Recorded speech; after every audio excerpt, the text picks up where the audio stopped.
తాజా 30 ఇటీవల కాలంలో అటు సినిమాలు ఇటు రాజకీయాలతో ప్రస్తుతం తెలుగు రాష్ట్రాల్లో బిజీగా గడుపుతున్న పవన్ కళ్యాణ్ కు ఇప్పుడు మరొక కొత్త చిక్కు వచ్చి పడింది. వ్యక్తిగత విభేదాల కారణంగా నందిని నుంచి పవన్ విడాకులు తీసుకున్నారు. ఆ తర్వాత బద్రీ చిత్రంలో నటించిన రేణు దేశాయ్ను వివాహం చేసుకున్నారు. వారికి అకిరా ఆరాధ్య పిల్లలు కలిగారు. ఆ తర్వాత వారిద్దరి మధ్య అభిప్రాయ భేదాలు రావడంతో రేణు పవన్ విడిపోయారు. అనంతరం అన్నా లెజినోవాను వివాహం చేసుకున్నారు. ప్రస్తుతం వీరిద్దరికి పిల్లలు కలిగారు. ఇకపోతే పవన్ కళ్యాణ్ మూడవ భార్య అన్నా లెజినోవా విడాకులు ఇచ్చేందుకు సిద్ధమైందట. ప్రస్తుతం ఈ వార్త హాట్ టాపిక్ గా మారి కేంద్రంలో ఏ ప్రభుత్వం వచ్చినా ఆంధ్రప్రదేశ్ పై చిన్న చూపు చూపిస్తున్నారని, ఏపీకి ప్రత్యేక హోదా ప్రకటిస్తామని నాడు పార్లమెంట్ సాక్షిగా చట్టం రూపొందించినా ఇప్పటి వరకు అది అమలు కాకపోవడం రాష్ట్రంపై ప్రభావితం చూపుతుందంటూ జనసేన అధ్యక్షుడు పవన్ కళ్యాణ్ పోరాటం చేస్తున్నాడు. ఎక్కడ అన్యాయం జరిగినా నేనున్నానంటూ స్పందించే పవన్ కళ్యాణ్ చాలా మందికి ఆర్థిక సహాయం చేశాడని చెప్పవచ్చు. అందులో క్యాన్సర్ బాధితుల సంఖ్య ఎక్కువే. అయితే ఇటీవల కాలంలో ఓ నిరుపేద కుటుంబం పవన్ కళ్యాణ్ కలిసి తమకు సహాయం చేయాలని అడగగా వారిని చూసి చెల్లించిన పవన్ కళ్యాణ్ బాగానే ఆర్థిక సహాయం చేశాడు. ఇవన్నీ కళ్ళారా చూసిన పవన్ కళ్యాణ్ భార్య,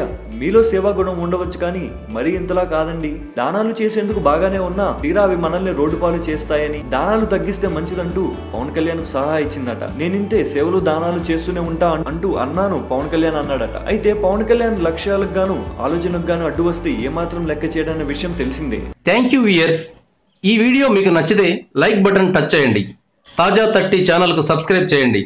మీ మిత్రులకు షేర్ చేయండి.